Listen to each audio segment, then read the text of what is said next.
জনসম্মুখে তাদেরকে ঢিল মেরে মারাটা হলো ওই পানিশমেন্টটা। তো ঢিল মেরে যতক্ষণ না সে মরবে ততক্ষণ তার উপর ঢিল মারা হবে। তো that could be a thing, but এটা আসলে আমাদের হাতে কিছু নাই।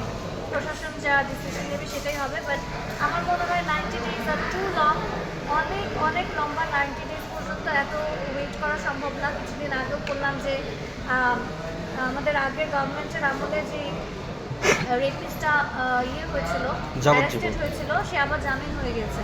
তো এই আবার গভর্নমেন্ট চেঞ্জ হবে, এই 90 ডেজ ভিতরে যদি আবার কেউ চেঞ্জ হয় তাহলে আবার এই রেপিস্টটা আবার নেক্সট টাইম যে জামিন পাবে